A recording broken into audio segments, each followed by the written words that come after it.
I think the military still uses their old bases.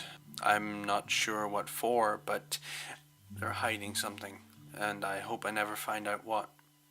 For a while, I was just a police officer in a sleepy little village. The village itself wasn't creepy at all. I knew everyone, they knew me. Life was simple.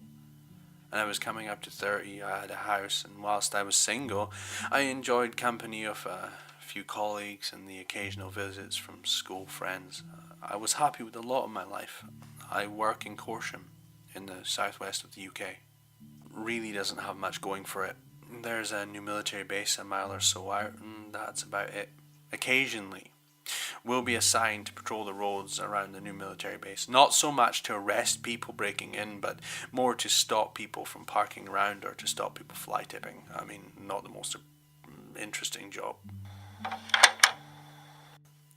But yesterday I was assigned to the old base. I thought it would be funny at the time, but the base has been out of action for 30 or so years. A huge monolithic structure that was made out of drab concrete. It wasn't being used for anything, and it just stood there in the countryside, empty. I was assigned to sit in a small booth outside the main gate and guard all night. It didn't seem too hard. In fact, it seemed pretty easy. The shift was 10 until 5 the next morning, and so in the day I had time to do a little research. A quick Google search shows that the base was shut down sometime in the 80s. Further research showed that it was built as a type of nuclear bunker. It was designed to house a large underground city. It was a labyrinth with a main control room and hundreds of smaller corridors running off to create a living environment.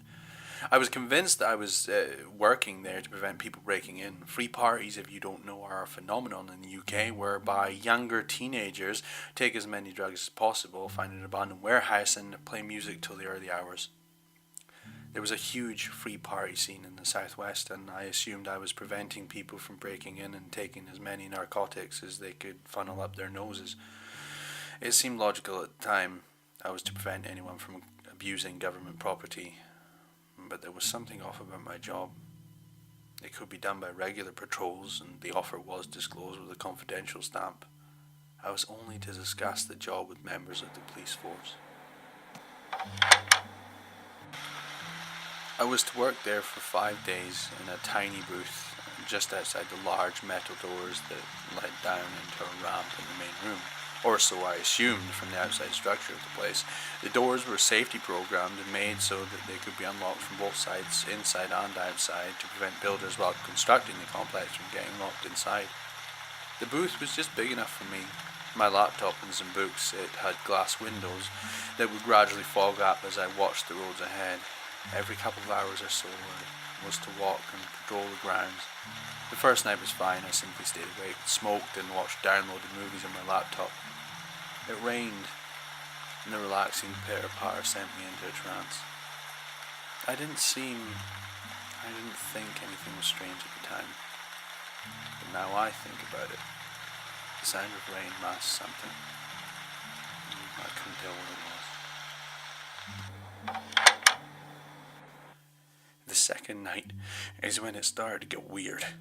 Silence covered the base like a thick blanket, almost muffling any noise I would make, except from inside the base came in a regular series of tapping noises. I assumed they were simply rainwater dripping, but there was something organic about them. They would slowly grow in volume. The only sound for miles was almost a desperate tapping. The noise began to bug me, and so I began my patrol. The flashlight showed nothing by the fences, and when I put my hand to the concrete it was dry. The moisture slowly went from my mouth. That meant no rainwater could be dripping. I finished my shift and drove home, checking my wing mirror the whole way.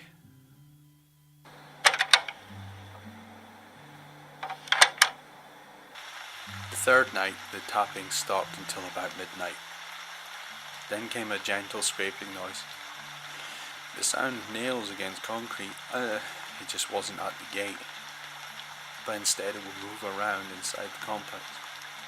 I lit a cigarette and began my patrol, determining to find the source. However, I walked around the edge, following the wire fence. The noise followed me. The scraping wouldn't go any quieter, and when I stopped to stab at my cigarette, it scratched in the same place. It was as if something was inside, and through delusion, was trying to burrow through the concrete for me.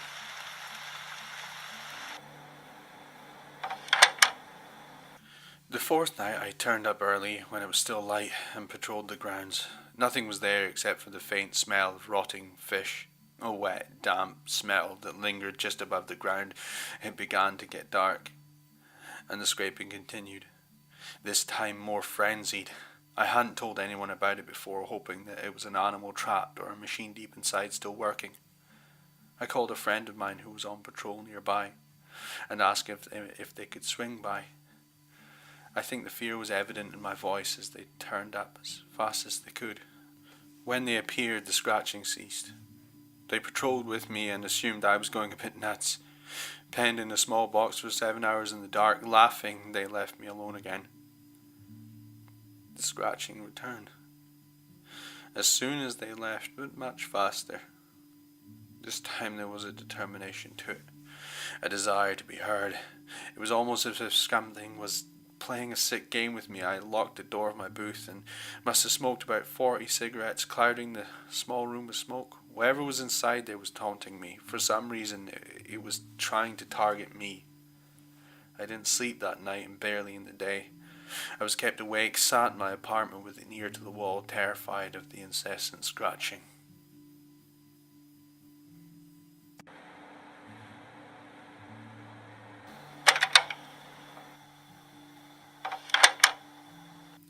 I almost called in sick in the fifth night, but decided to return again as soon as it got dark. The scratching came. If you have a desk nearby, start scratching it as fast as possible and imagine that noise, but echoing through a huge empty concrete bunker, and you'll understand why the very noise made me shake. That noise, that horrid noise, felt like it was scratching at the inside of my skull. The scratching stopped at 1 a.m. It fell silent. I had to push my face against the window to see whether the gates were open. They were shut tight from what I could see. I felt I could hear my own breath getting louder and louder. It almost echoed. In fact, I was convinced it did. And when I leant back into my chair, the windows were steamed up. I used the cuff of my sleeve to rub the steam off, but it didn't work. Puzzled, I tried again, rapidly rubbing my sleeve to clear any moisture from the window. Again, steam stayed. My heart skipped a beat. The steam wasn't from inside the booth. Something had been looking in right at me. Something had left its breath condensed against my booth. Terrified, I inhaled and realized I'd been holding my breath. I had been holding my breath. That meant the deep, heavy breathing I heard echo around the complex wasn't mine. Something was out there. It was 1:30 when I left, locking the main gate, packing my bags and running for the car. Heart pumping in my chest, half-heartedly I convinced myself that I'd been hearing myself breathe and that the mist on the windows was merely a coincidence. I had almost convinced myself. But something wasn't right with the story in my head. In fact, something was very, very wrong. I arrived home safely, bursting into my house, turning on every light I could find. There was this niggling thought that something was wrong still playing with me, and although I lay in bed, I couldn't quite work out what it was.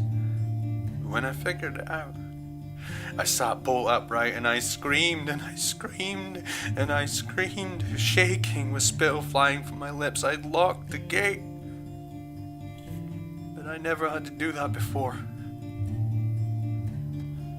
because the gate was always locked. Whatever was in there had escaped. I stayed up all the next day, drinking coffee, watching TV without actually absorbing any of what was happening on screen. I became paranoid, turning the volume off on the TV and simply listening, even though the sound of cars driving past set me on edge. I called my boss and I told him I couldn't work there anymore. He didn't sound surprised at all, and instead told me patrols would be taken over by someone else. A tone haunted his voice. It wasn't quite fear, but the quick breaths in between his words suggested something was up, or I was paranoid. I never really had faith in my own judgment, an odd quality for a police officer, but I'm usually able to convince myself that I've simply misunderstood. As I hung up the phone and put it down next to me, the sun began to set. As darkness crept over, I closed all the blinds and sat on the sofa, staring at the white noise in the television.